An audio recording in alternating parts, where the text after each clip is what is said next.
Hey everyone, let's talk about the 50 show. तो अभी ये शो के 6 एपिसोड्स आउट हो चुके हैं एंड ऑनेस्टली जितनी हाइप बनाई गई थी ये शो की, वो देखकर ऐसा लग रहा था कि ये शो नेक्स्ट लेवल होगा, सारे रियलिटी शोज से डिफरेंट होगा। और प्रमोशन के वक्त तो ये बोला जा रहा था कि ये शो रियलिटी शोज की दुनिया ही बदल देगा। बट अभी इसके 6 एपिसोड्स आउट हो चुके हैं और व्यूअर्स ज्यादा खुश नजर नहीं आ रहे। सबसे पहले तो इसमें 50 कंटेस्टेंट्स आए हुए हैं, बट 50 में से दिखते हैं सिर्फ 10 गिने चुने लोग ही। बेचारे बचे हुए प्लेयर्स को सिर्फ टास्क में ही दिखने का मौका मिलता है, बट उसमें भी शो के एडिटर्स उनका ज्यादातर पार्ट कट कर देते हैं। सो अगर ये शो में दिखना है तो प्लेयर्स को मैक्सटन जैसी चीजें करनी होंगी। मैक्सटन की वजह से 4 एपिसोड में बस एल्विश यादव की ही बातें हुई। प्रिंस नरूला भी एल्विश यादव के पीछे ही पड़ गया था, जो इंसान शो का पार्ट भी नहीं है, फिर भी 4 एपिसोड में सिर्फ उसकी ही बातें हुई। और मैक्सटन और एल्विश का मैटर तो बाहर ही सॉल्व भी हो गया था, फिर भी उसने एल्विश की बातें की शो में ताकि वो एपिसोड में दिखे, और ये ट्रिक काम भी कर गई। उसका एक पूरा का पूरा प्रोमो कट हुआ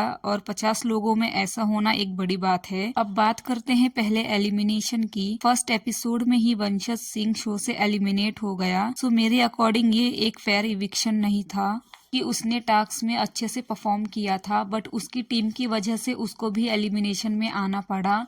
5 लोगों में से किसी एक को एलिमिनेट करना था और ये decision Prince, Krishna, Rajat, Karan and Faizu को लेना था। एंड उसमें प्रिंस एंड करण ने वंशज को इसीलिए एलिमिनेट करवाया क्योंकि उससे उनकी सबसे कम इंटरेक्शन हुई थी।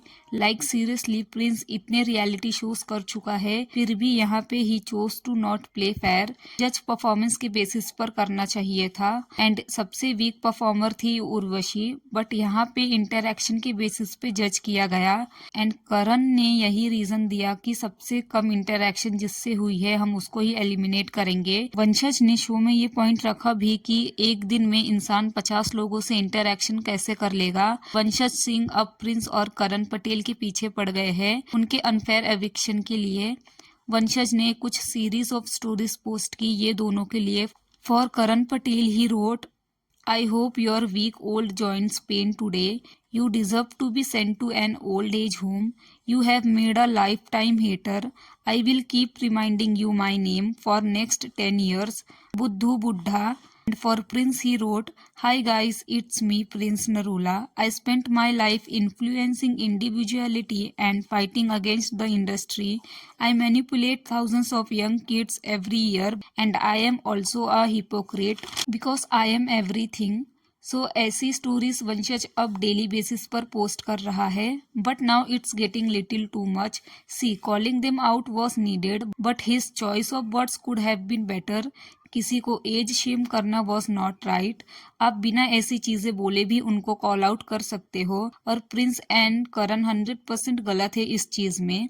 पता चल गया कि प्रिंस भाई जिस चीज के अगेंस्ट लड़ते आए हैं और जिससे मैं और मेरे जैसे हजारों लोग जो रोडीज के लिए भी प्रिपेयर करते हैं उनके लिए, वो वही कर रहे हैं जिसके वो अगेंस्ट खड़े थे किसी टाइम पे।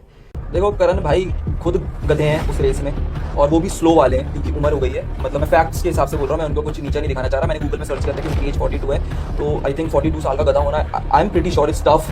अब आते हैं सेकेंड एपिसोड में, जहाँ पे एक टास्क हुआ था एंड उसमें अरबाज, अदनान, फैज और भी 2-3 लोगों ने चीटिंग की थी। एंड सपना चौधरी उनको चीटिंग करते हुए देख लेती है एंड अदनान सपना के बीच में एक फाइट होती है जिसमें अदनान कुछ ज्यादा ही बोल जाता है। उसने सपना को बोला कि औरत है औरत की तरह रहे। एक तो ही चीटेड एंड अगर उसको कोई कॉल आउट कर रहा है तो he said things like this. मतलब कौन से जमाने में जी रहे हैं ये लोग। इसी के साथ प्रिंस नरूला का भी यूट्यूबर्स पे एक रिमार्क बहुत वाइडली डिस्कस हो रहा है। ही सेड कि जब से यूट्यूबर्स आए हैं तब से टीवी इंडस्ट्री का बेड़ा गर्क हो गया है। करण पटेल एंड रिद्धि ने प्रिंस की ये बात पे अग्री किया, बट ये बात बोलने से पहले प्रिंस एक बात भूल गए कि वो और उनकी वाइफ भी यूट्यूब पर ब्लॉग्स बनाते हैं। सो इस हिसाब से तो वो भी यूट्यूबर्स ही हुए। आई अंडरस्टैंड कि टीवी इंडस्ट्री का डाउनफॉल आया है। अब लोगों को वैसे सीरियल्स नहीं पसंद आ रहे हैं जैसे पहले बनते थे, उनका टेस्ट बदल चुका है एंड अब उनका इंटरेस्ट आ गया है सोशल मीडिया में, रील्स में, यूट्यूब व्लॉग्स में, यूट्यूब वीडियोस में। सो उनके टेस्ट के हिसाब से वो लोग अपना कंटेंट देख रहे हैं इसमें डायरेक्टली यूट्यूबर्स को ब्लेम करना वॉज नॉट राइट। वो तो क्रिएटर है, अगर उनको एक प्लेटफॉर्म मिला है तो वो क्यों यूटिलाइज नहीं करेंगे इस चीज को। और प्रिंस का यूट्यूबर्स पे ये कमेंट करने का रीजन कुछ और ही लगता है, शायद किसी यूट्यूबर से उनकी ना बनती हो, इसीलिए नेशनल टेलीविजन पे प्रिंस ने ये बात बोली। So with this that's it for today. Who is your favourite contestant in the 50 show? Do comment.